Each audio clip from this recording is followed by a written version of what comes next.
नारायण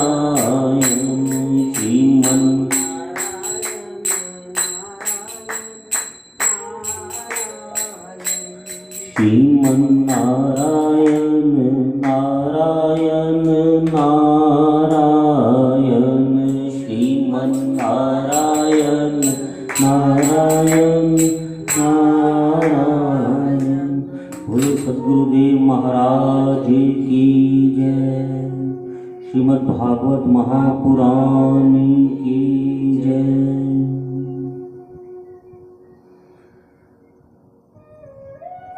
भगवान श्री कृष्ण ने गोपियों को अधरा अमृत पान करवाया, जीव का ईश्वर के साथ मिलन हुआ। इसके बाद कथा आती है कि कंस को अब चिंता है कि जैसे जैसे कृष्ण की प्रसिद्धि बढ़ती जा रही है, उसके अंदर भय आ रहा है कि किसी प्रकार कृष्ण का वध कर दूं।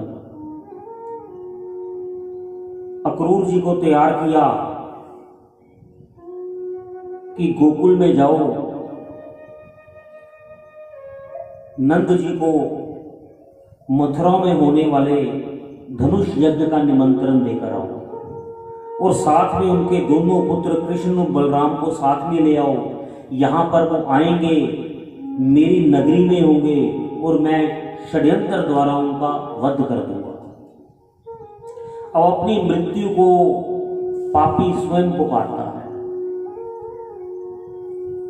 अक्रूर गोकुल जाते हैं, नंद बाबा के घर पर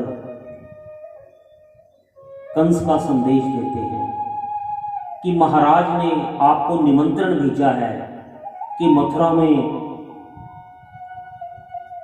बहुत बड़ा हवन यज्ञ है, मथुरा नगरी सजी हुई है और आपको कहा है कि आप अपने दोनों पुत्रों सहित वहां पर आएं। अब नंद बाबा भोले कंस के षड्यंत्र को नहीं जानते। उनकी नजर में तो मैं इतना कर देता हूं, कंस मुझे प्रेम करता है, इसीलिए उसने मुझे निमंत्रण भेजा है। जाने की तैयारी होती है। अब जैसे ही ये बात गोकुल में फैलती है कि कन्हैया कल ब्रज छोड़कर मथुरा जा रहा है, आज तक कन्हैया ने कभी ब्रज को नहीं छोड़ा। ब्रजवासियों ने, गोपियों ने एक दिन भी कन्हैया को देखे बिना नहीं बिताया। सब ग्वाल बाल चिंता में हैं कि कन्हैया कल जाएगा, गोपियां बड़ी चिंता में है कान्हा कल जाएगा, हमें उसके दर्शन नहीं होंगे। मां यशोदा पूरी रात नहीं सोती। माता को कहीं ना कहीं अंदर से ये भय है कि पता नहीं ये लौटकर वापस आएगा या नहीं। मैया जानती है ये देवकी का पुत्र है। मैया को पता है कि मैंने सिर्फ इसका लालन पोषण किया है, ये है तो देवकी और वसुदेव जी का पुत्र और मथुरा में इसके माता पिता हैं। अगर ये मथुरा चला गया ना, ये वापस मेरे पास नहीं आएगा। पूरी रात माँ बिस्तर पर जागकर गुजारती है, नेत्रों में अश्रु है। लाला बार बार कहता है, अरे भैया तू क्यों रो रही है? कान्हा तू कल चला जाएगा ना, तू मत जा। मैया मैं तो शहर देखने जा रहा हूँ, शहर की शोभा देखकर मैं कल जाऊंगा, परसों मैं वापस लौट कर आ जाऊंगा। पर आज माँ का हृदय डर रहा है। क्रूर सबको अक्रूर जैसे लग रहे हैं। अरे किसी ने इसका नाम अक्रूर गलत रखा है, इसका नाम तो क्रूर होना चाहिए। क्यों? हमारे हृदय से हमारे प्राण लेकर ये जा रहा है। गोकुल के अंदर उदासी का माहौल है। किसी के घर में जब किसी के लिए निमंत्रण आता है ना, किसी उत्सव के लिए, तो घर में चाव होता है, हमें वहां पर इन्विटेशन आया है, सब प्रसन्न होते हैं। और यहाँ पर सब उदास हैं क्यों गोकुल से गोकुल के प्राण जाने वाले हैं।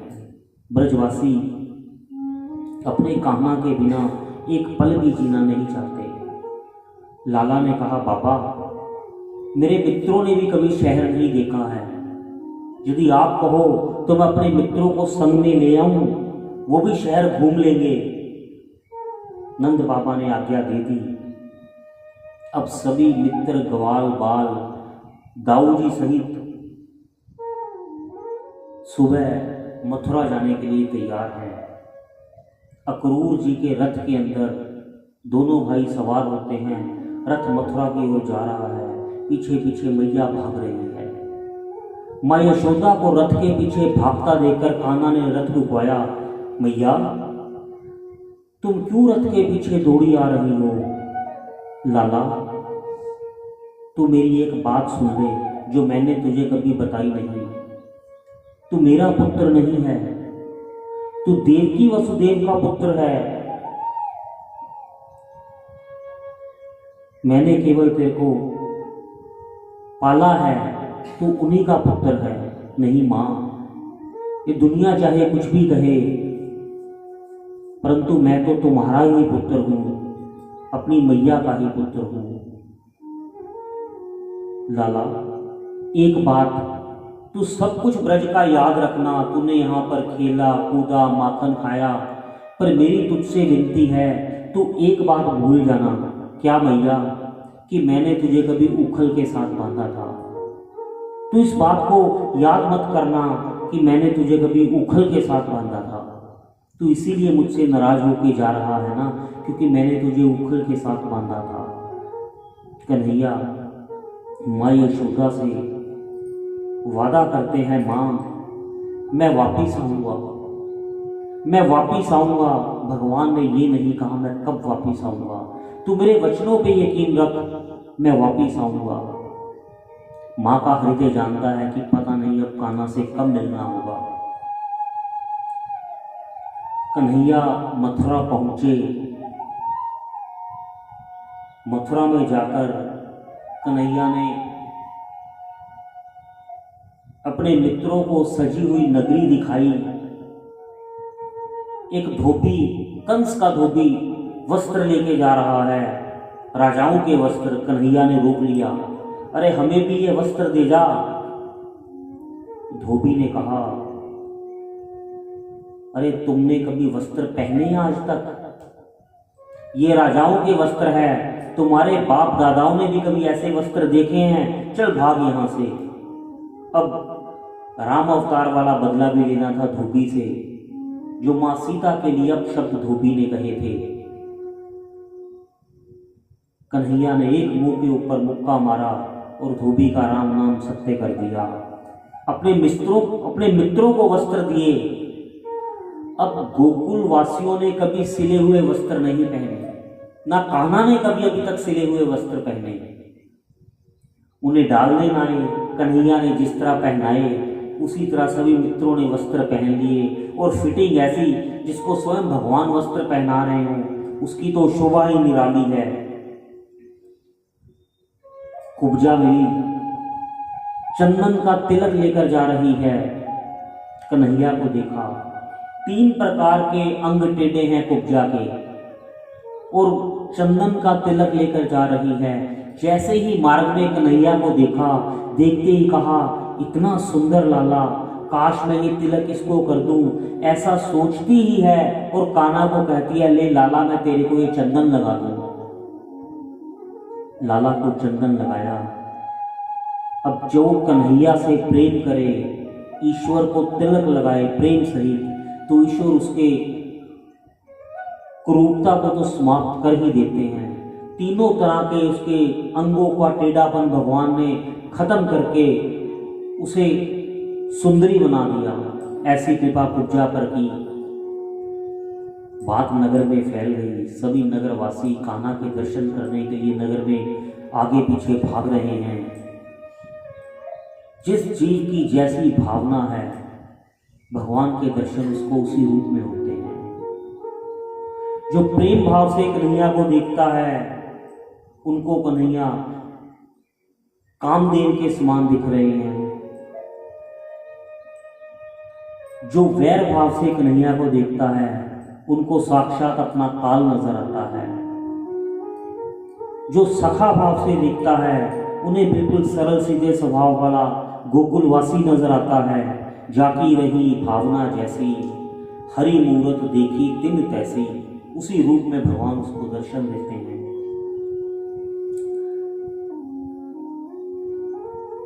चानूर मुस्टिक दो मल्ल तैयार किए गए कान्हा से युद्ध करने के लिए। एक को दाऊ जी ने वध किया, दूसरे का कान्हा ने वध किया। कंस भयभीत है। कृष्ण ने कंस को बालों से पकड़कर धड़ाम देकर मारा और कंस की मृत्यु हो गई। कारागाह में से अपने माता पिता को स्वतंत्र करवाया। आज देवकी वसुदेव 11 बरस बाद अपने बालक के दर्शन कर रहे हैं। कन्हैया क्षमा मांगते हैं कि मैया, मैं क्षमा चाहता हूं आपसे कि मैंने आपको 11 वर्ष प्रतीक्षा करवाई। आपने इतने कष्ट सहे, मुझे आने में देर हो गई। आज मां अपने पुत्र को मिलकर इतनी प्रसन्न है, प्रेम अश्रु नेत्रों से रुक नहीं रहे हैं। बाबा भी प्रसन्न हैं। मथुरावासी खुश हो गए कि कंस का नाश हुआ, क्लेश का नाश हुआ, पापी का नाश हुआ। अब सबको ये था कि कन्हैया राजा बनेंगे, लेकिन कन्हैया ने राज्य नहीं लिया, क्योंकि कन्हैया की कभी भी कोई चीज किसी से लेने की इच्छा ही नहीं है। अरे भगवान तो हमेशा जीव को देने के लिए आते हैं, वो किसी से क्या लेंगे, सब कुछ तो उन्हीं का है और जीव उनको दे भी क्या सकता है। अपने नाना उग्रसेन जी को राज्य गद्दी पर बिठाया और भगवान शिक्षा ग्रहण करने के लिए संदीपनी ऋषि के आश्रम की ओर गए। वैसे तो भगवान समस्त विद्याओं के ज्ञाता हैं, पर इस मनुष्य लीला के अंदर भगवान शिक्षा ग्रहण करने के लिए गुरु के आश्रम में गए। भगवान ने सभी शिक्षाएं ग्रहण की। वहां पर भगवान के मित्र बने ब्राह्मण देवता सुदामा। सुदामा जी और श्री कृष्ण की मित्रा वही गुरुदेव के आश्रम में हुई।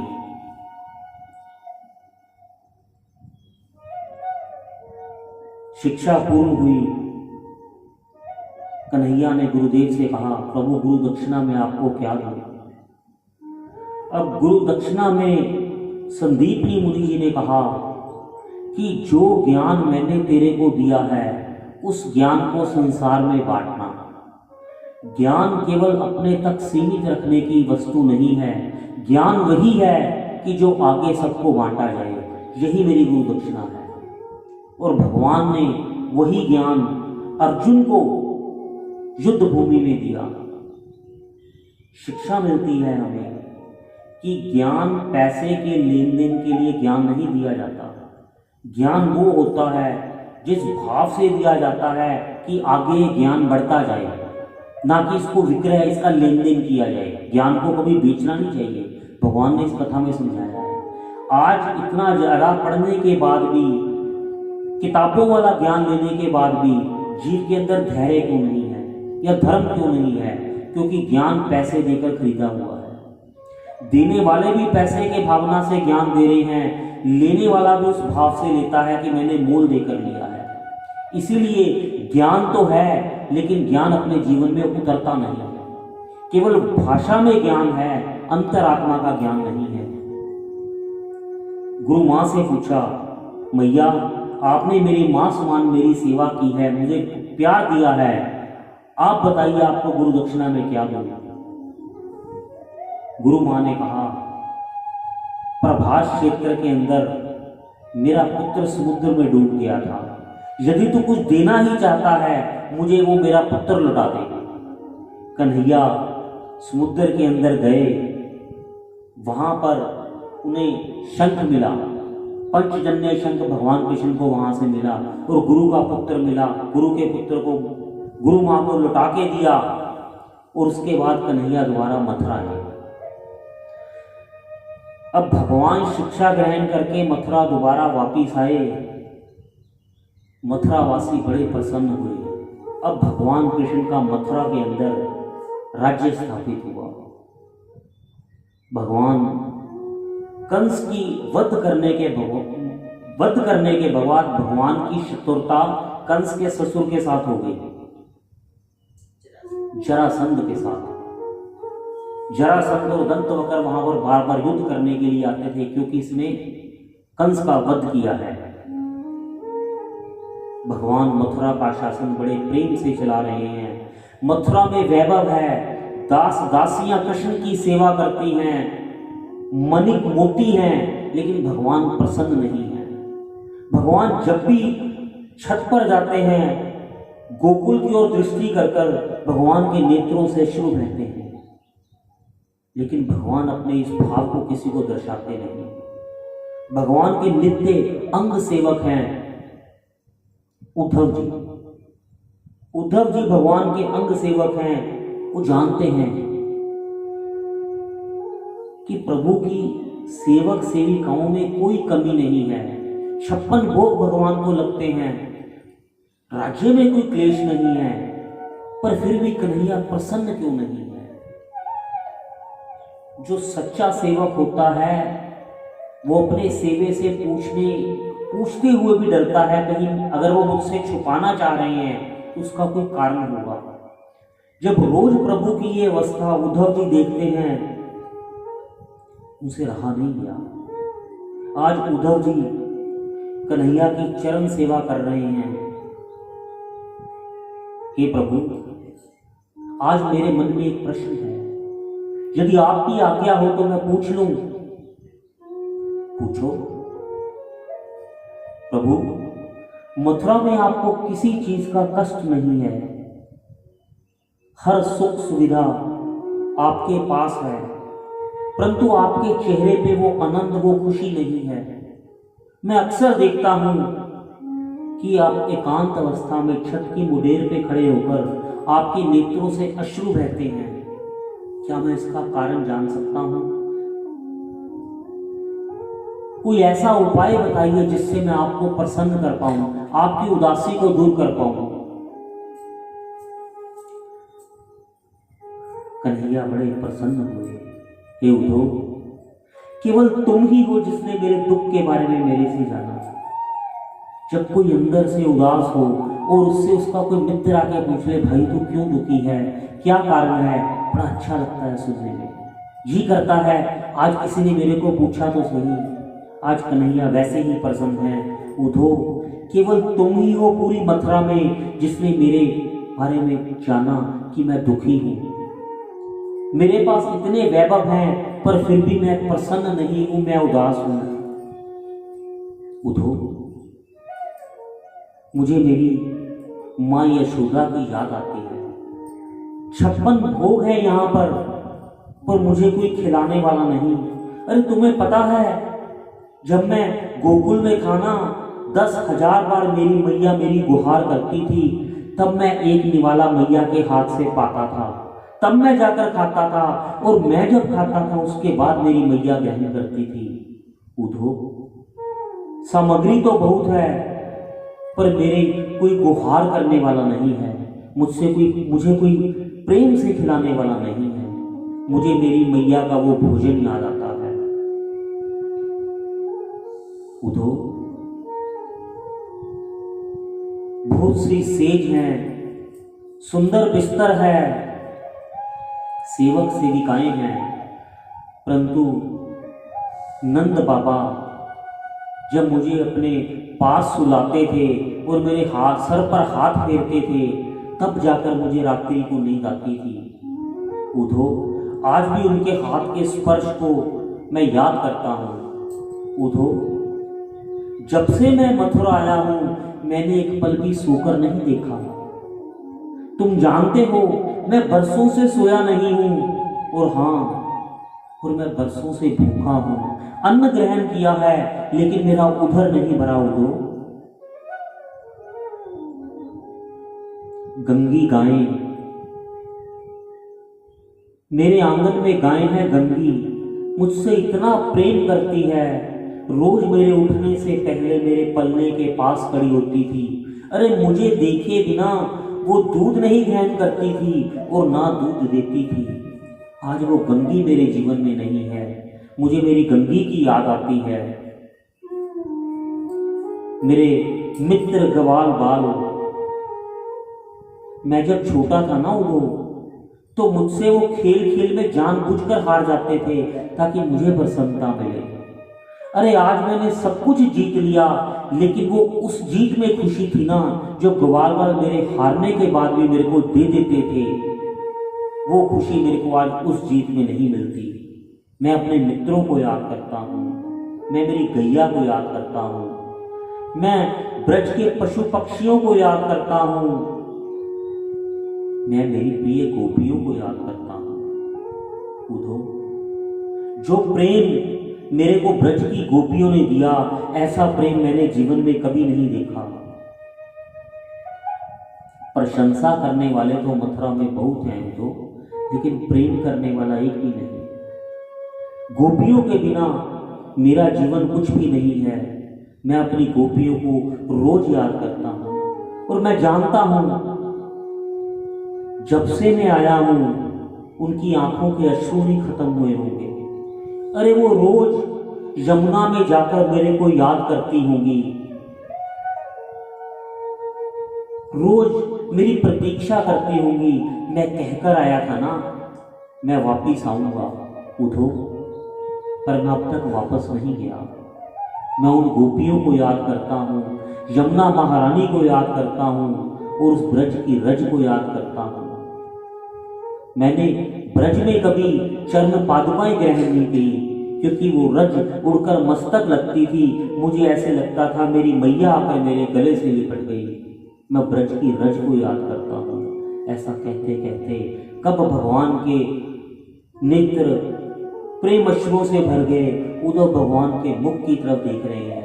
हे केशव, हे कन्हैया, क्या ये ब्रह्म है, ये परमात्मा है जो एक साधारण जीव की तरह प्रेम की बातें करता है?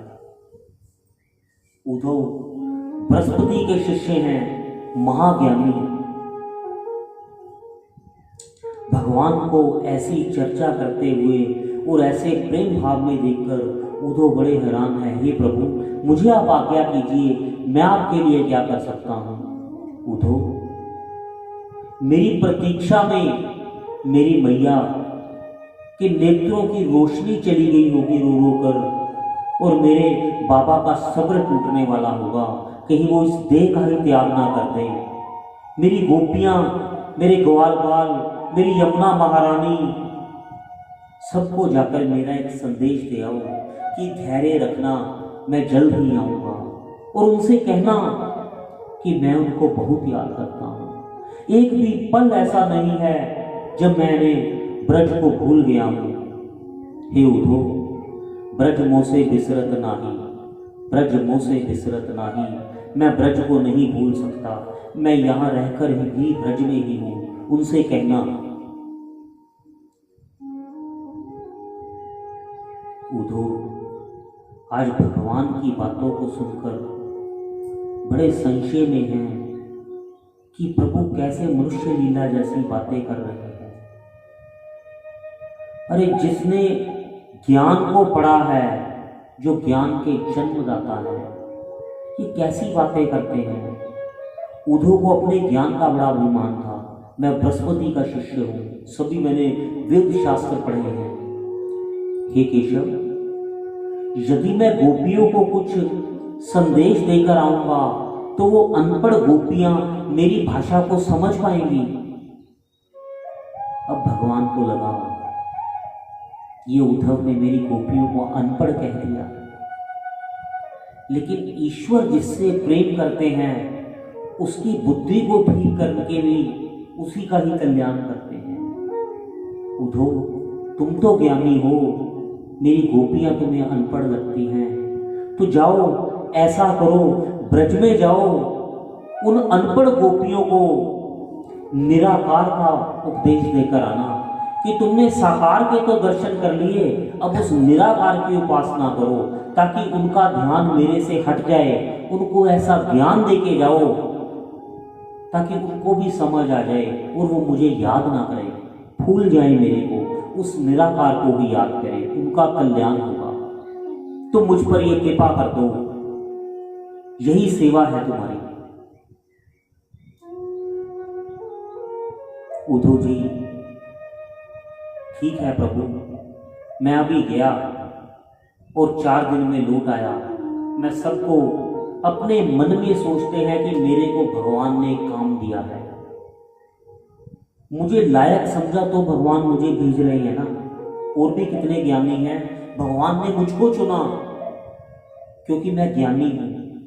अब सोचते हैं मैं जाके गोपियों को ये ब्रह्म का ज्ञान दूंगा, ये उपदेश दूंगा, परमात्मा ऐसे हैं, परमात्मा वैसे हैं, तुम अपने अंतर ध्यान में उनके दर्शन करो, मैं उनके सारे कष्ट दूर कराऊंगा और मेरे प्रभु प्रसन्न हो जाएंगे। उद्धव अपने मन ही मन में क्या क्या कल्पना करते हैं। भगवान ने उद्धव को अपनी वैजयंती माला दी, उद्धव को, और अपना पीताम्बर दे दिया। उद्धव, जब तुम ब्रज में जाओगे ना तो तुम इसे को धारण करके जाना। ब्रजवासी बड़े सीधे हैं और मेरी गोपियां तो किसी पर पुरुष की तरफ देखती भी नहीं। जब वो देखेंगी ना तुमने मेरी वैजयंती माला ग्रहण की है और मेरा ही पीताम्बर है, वो जान जाएंगे कि तुम मेरे कुछ निजी हो, मेरे खास हो और मेरा ही कोई संदेश लेकर आए हो, तभी वो तुमसे बात करेंगे। उद्धव रथ में सवार हुए, गोकुल पहुंच गए, भगवान के मित्रों के दर्शन हुए, रथ रुका, अरे कान्हा आ गया, कान्हा आ गया। जब पास आए तो उद्धव रथ में खड़ा है, जान गए ये हमारा कान्हा नहीं हो सकता। अरे ये कान्हा होता तो रथ से छलांग लगाकर लिपट जाता हमारे सीने से। ये कान्हा नहीं है, ये तो कान्हा जैसा कोई और है। पास आकर देखा, कौन हो भैया? मैं उद्धव कन्हैया का संदेश लेकर आया हूं। अरे उस छलिया की बात ना कर हमसे, कहकर गया था मैं आऊंगा। अरे अब वो हमें कहाँ याद करेगा? इतने इतने राजभोग उसको मिलते होंगे, दास दासियां उसकी सेवा करती हैं, वैसे भी अब तो वो मथुरा का राजा हो गया है, वो हम जैसे गरीबों को कोई याद करेगा? अरे नहीं नहीं, कन्हैया तुमको बहुत याद करता है, हर समय तुम्हें याद करता है। नंद बाबा के घर का पता जाना। उद्धव बाबा के घर में गए। एक बार तो बाबा को ये लगा शायद कन्हैया आ गया, और नंद बाबा के घर में जाने से पहले आज एक शुभ संदेश आ रहा है। नंद बाबा के घर के बाहर छत पे मुंडेर पे आज कौवा काऊ काऊ कर रहा है। माँ यशोदा ने जैसे ही कौवा को सुना तो मैया को लगा कोई शुभ संदेश है। अरे लगता है कोई मथुरा से तो नहीं आने वाला, अरे मेरा कन्हैया तो नहीं आने वाला। हे विधाता, यदि ये कौवा यही संदेश लेकर आया है तो इसकी चोंच को मैं सोने के साथ मुड़वा दूं, मैं ये दान कर दूं, मैं वो कर दूं। काश ये इतना कह दे कि मेरा कान्हा आने वाला है, मेरा कान्हा आने वाला है। अभी ये माता सोचती है कि उद्धव का रथ नंद बाबा के महल में आता है। बाबा को प्रणाम किया उद्धव ने। मथुरा से मैं कन्हैया का मित्र उद्धव कन्हैया का संदेश लेके आया हूं।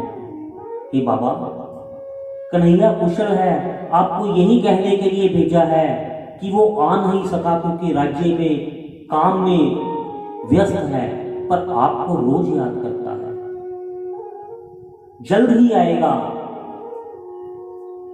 बाबा के नेत्रों से अश्रु बह रहे हैं। आज इतने वर्षों के बाद कन्हैया का संदेश तो सुनने को मिला। जब से कन्हैया गया है किसी ने ये भी नहीं आके कहा कि कन्हैया सकुशल है। उद्धव जी कन्हैया का बताते हैं कैसे वो राज्य चलाते हैं, हर समय ब्रजवासियों को याद करते हैं, मैया को रोज याद करते हैं, यमुना महारानी को याद करते हैं, अपनी गैया को याद करते हैं, लेकिन बाबा का ध्यान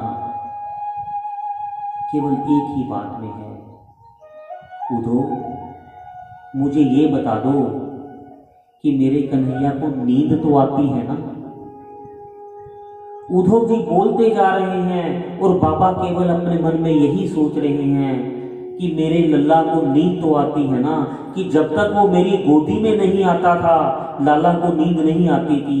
पता नहीं कोई उसको वहां पे गोदी देता भी होगा या नहीं। ऐसा नंद बाबा का प्रेम, वो कन्हैया के राजयोग की बातें बता रहे हैं और नंद बाबा ये पूछ रहे हैं मेरे लल्ला को नींद आती भी है या नहीं। ऐसा प्रेम। उधो इस बात को सुनते चुप हो गए, निशब्द हो गए। अरे मैं कैसा जी हूं, मैं क्या बातें कर रहा हूं, और इनके प्रेम के आगे मेरा ज्ञान क्या करेगा। उधो, जब से कन्हैया गया है ना, तब से रोज ये भ्रम होता है कि कन्हैया पलने में सो रहा है, कन्हैया गैया को चराने जा रहा है। मैं पीछे दौड़कर भाग के जाता हूँ। जब भाग के उसको आवाजें मार के उसको पकड़ता हूँ, देखता हूँ वो नहीं है। अरे जब थक हार के घर में आता हूँ, मैया के हाथ से वो माखन का कोर खा रहा होता है। भाग कर जाकर उसको लिपटता हूँ, देखता हूँ नहीं है।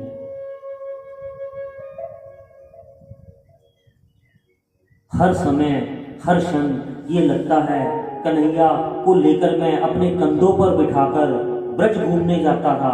अब मैं जाता हूँ, ऐसा लगता है कि कन्हैया मेरे कंधों पर है। ऐसा लगता है जैसे ही देखता हूँ पर कन्हैया नहीं है। उधो, कन्हैया ना होकर भी हमेशा हर समय है। ना होकर भी एक भी क्षण ऐसा नहीं है जब मैं मेरे कान्हा के दर्शन नहीं करता हूँ, मैं उसको अनुभव नहीं करता हूँ। उधो, क्या उसे नींद भी आती है ना? क्या उसे कोई लोरी देता है? मैया भागकर आती है अंदर से। प्रणाम किया उधो ने। उधो की बातें मैया ने भी सुनी और मैया ने कहा, उधो, मेरे कनुआ का मनवा लगे है कि नहीं, मुझे तो सिर्फ इतना बता दे। मेरा कान्हा एक क्षण भी मेरे बिना अपना मन नहीं लगाता था। यदि मैं यमुना जल भरने के लिए चली जाती थी तो मेरे पीछे पीछे दौड़कर आ जाता था। अगर वो घर पर आ जाए, मैं ना हूं तो बेचैन हो जाता था। मेरी मैया कहाँ गई, मेरी मैया कहाँ गई। मुझे तो केवल इतना बता दे कि मेरे कनुआ का मनवा लगे है कि नहीं। उधो, मुझे इतना बता दे कि मेरे कान्हा का मन लग रहा है कि नहीं। आज मैया ऐसी बात करती है। 1000 बार गुहार करने के बाद वो एक कोर मेरे हाथ से ग्रहण करता था। क्या उसको कोई इतने प्रेम से भोजन करवाता है कि नहीं? केवल इतना बता दे उधो, उसको कोई प्रेम से भोजन करवाता भी है या नहीं? उधो की आंखें प्रेम अश्रुओं से भर गई और अपने ही मन में गलानी भी है। अरे मैं ज्ञान की बात करूं, इनके आगे मैं क्या बात करूं। उधो का ज्ञान फीका पड़ गया। उनके प्रेम भाव को देखकर आज उधो को यह महसूस हुआ कि कौन सा ज्ञान। अरे हर ज्ञान तो ये कहता है कि ब्रह्म सर्वत्र विद्यमान है, हर जगह परमेश्वर है। मैंने तो केवल ये ज्ञान के मात्र से जाना, लेकिन अनुभव तो केवल नंद बाबा और यशोदा ने किया। मैंने तो केवल ज्ञान को पढ़ा है कि ईश्वर हर जगह विद्यमान है। अरे इन्होंने तो साक्षात्कार कर दिया ज्ञान का, जो ईश्वर को हर जगह देख रहे हैं। बार बार उद्धव कहते हैं मुझे मथुरावासी कृष्ण ने पहुंचा है। अरे मैं तो ये भी नहीं जानता वो कृष्ण मथुरावासी नहीं, खटखटवासी है। उधो नेत्रों में प्रेम अश्रु भर के प्रणाम करके मैया से विदा लेकर आगे चला। गैया को प्रणाम किया। भगवान ने कहा था उधो मेरी गैया को भी हाथ जोड़कर माथा टेककर प्रणाम करना। जैसा प्रभु ने कहा उद्धव ने वैसा ही किया। ब्रज की गैयां इतना खाती थी और हाथी के जैसी सेहत वाली गैया थी जब कन्हैया यहाँ थे। और आज कृष्ण के वियोग में ब्रज की गैया सूख कर कांटे जैसी हो गई है। गैया ने भी खाना पीना छोड़ दिया कृष्ण प्रेम में। उद्धव जी ने जाते हुए यमुना जी को प्रणाम किया। कन्हैया ने कहा था यमुना के अंदर स्नान करना। उद्धव यमुना में स्नान करने के लिए गए, पीछे से गोपियों की आवाज सुनाई दी। ब्रज की गोपियां आपस में बात कर रही हैं, क्यों री ये आज तू लेट क्यों हो गई? दूसरी कहती है, अरे जब मैं घर से चली ना तो कन्हैया मेरे साथ साथ आ रहा था। अरे पीछे से आकर जोर से उसने मेरे को धक्का दे दिया और मैं धड़ाम से गिरी, मेरा घुटना टूट गया, इसलिए लंगड़ाते लंगड़ाते पहुंची हूं, इसलिए देर हो गई। दूसरी बोली, अरे मेरे को तो ऐसा बावरा कर रहा है, आज तो मेरी सास ने मेरे को बड़ा डांटा। क्यों, ऐसा क्या कर दिया जो सास ने तेरे को डांट दिया? अरे चूल्हे पर खाना बना रही थी, खाना बनाते बनाते मैं कन्हैया के ध्यान में खो गई। कन्हैया बंसी वादन वेणुनाद कर रहे हैं और मैं उस धुन में नाचती नाचती निकुंजों के अंदर पहुंच गई। इस ध्यान के अंदर जैसे ही मेरे पीछे से मेरी सास ने लाठी मारी, देखा चूल्हे पे पड़ी रोटी जल रही थी। कन्हैया अंतर ध्यान हो गया। तीसरी गोपी ने कहा, अरे तेरे साथ तो कन्हैया ने यही कहा, पर मेरे साथ तो ऐसा कुछ नहीं किया। कल रात को मैं वन में पानी लेने गई कुएं से, देर रात्रि थी, मैं डर रही थी। अरे दौड़ा दौड़ा आया, अरे मैया तू डरती क्यों है? भागकर मेरी मटकी पकड़ ली और मेरा हाथ पकड़कर मुझे घर तक छोड़कर गया। तब मैं घर पे पहुंची। अब उद्धव हैरान, अरे ये कौन से कन्हैया की बातें कर रही है? मथुरावासी कन्हैया तो मथुरा में है। किसी के घर के चूल्हे की लकड़ी सूख गई, किसी की रोटी जल गई, किसी की मटकी पकड़ के कन्हैया जा रहे हैं। ये कौन सी बातें कर रहे हैं? एक गोपी ने कहा, पता है कल कन्हैया को मैंने मधुवन में देखा। वो कदम के वृक्ष पर बैठा बंसी बजा रहा था और ऐसी मधुर धुन कन्हैया ने बजाई कि मैं बता नहीं सकती। ऐसा उसके ध्यान में मैं मगन हुई, मैं पूरी रात्रि घर ही नहीं गई। सुबह जाकर मेरी सास ने, पति ने मेरे को बहुत डांटा, ऐसा बावरा कर दिया है। घर पे रहती हूँ तो ऐसे लगता है कि वो बंसी बजाकर मधुबन में बजा रहा है। मधुबन में जाती हूँ तो ऐसे लगता है घर पे वो मेरी माखन चोरी कर रहा है, मेरी प्रतीक्षा कर रहा है। हर क्षण कन्हैया को याद, हर गोपी के पास केवल कन्हैया के अलावा कोई बात नहीं, कोई घर की बात नहीं, केवल एक ही बात है, कान्हा, कन्हैया, लाला।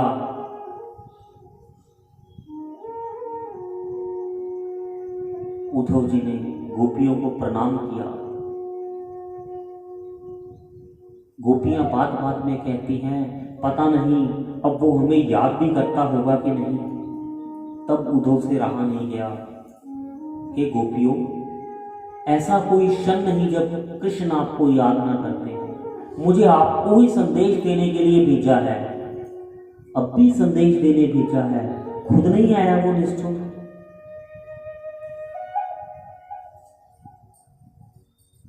उद्धव ने भगवान के बारे में बताया कि वो रोज आपको याद करते हैं। आपने जो कृष्ण को प्यार किया है, जो भाव दिया है, ऐसा भाव उन्होंने अपने जीवन में कभी मथुरा में नहीं पाया, इसलिए वो आपको याद करते हैं और कहकर भेजा है, प्रतीक्षा करना, मैं जल्द ही आऊंगा। और मुझे एक बात और कही है कन्हैया ने, क्या? जहां पर बात आती है प्रियतम की तो गोपियां बड़े ध्यान से सुनती है, जब उद्धव ने कहा कि कन्हैया ने मुझे कहा है आपको एक बात कहने के लिए, गोपियां बड़े ध्यान से बात को सुनती है। क्या कहा है हमारे कन्हैया ने? उन्होंने कहा है कि मेरी गोपियों को ज्ञान का उपदेश दे के आना, उन्हें बताना कि तुम उस निराकार का चिंतन करो, तुम जिसके लिए बावरी हो रही हो ना, उसको अपने अंतर ध्यान करके उसी के दर्शन करो, तुम्हें आनंद मिलेगा। अब गोपियां कहती, अरे उसे क्या पता नहीं हम अनपढ़ हैं और हमें कौन सी ज्ञान की गुत्थी सुलझाने बेचा है। अरे हमारा तो एक ही मन है, वो तो शाम के साथ चला गया है, कोई 10-20 मन नहीं है।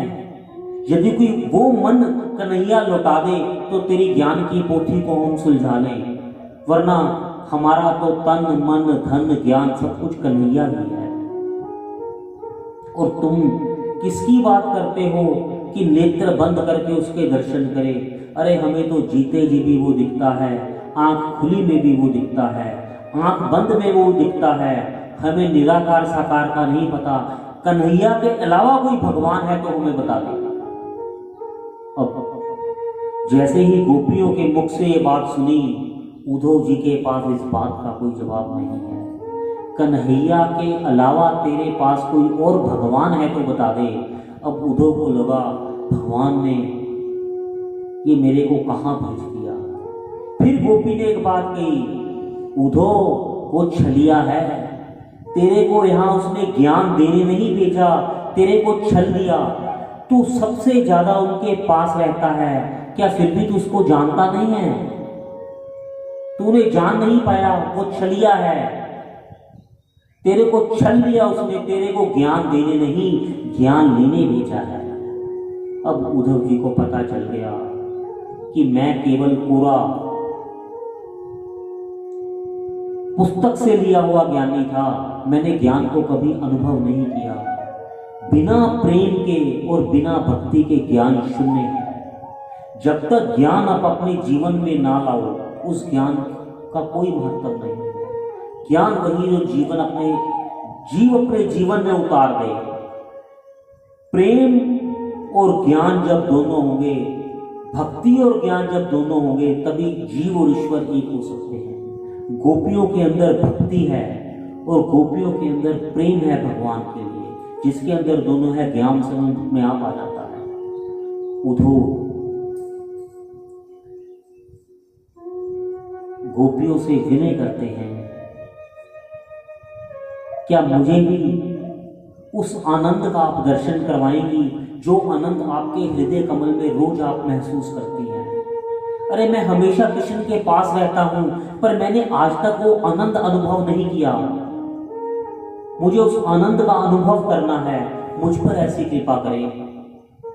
गोपियां उद्धव जी को श्री राधा जी के पास ले गई। राधा जी अत्यंत कांति, जिनकी सुंदरता और शोभा का वर्णन ही नहीं किया जा सकता, उद्धव प्रणाम करते हैं।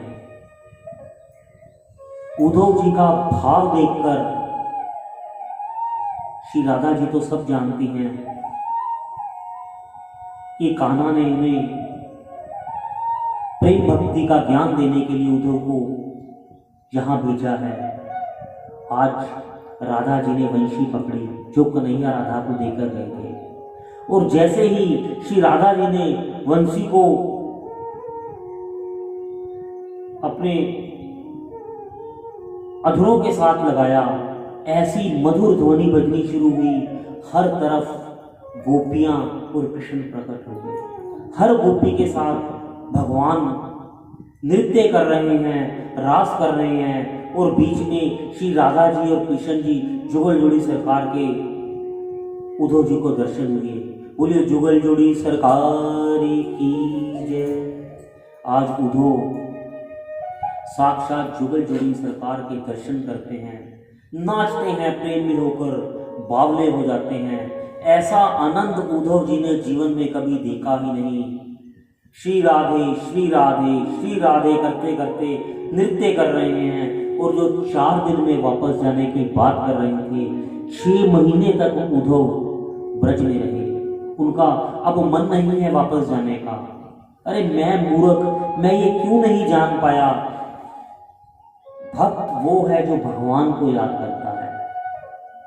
भक्त वो है जो भगवान को याद करता है, भगवान की नित्य श्रीयंत सेवा करता है। और महाभक्त वो है जिसको भगवान याद करते हैं।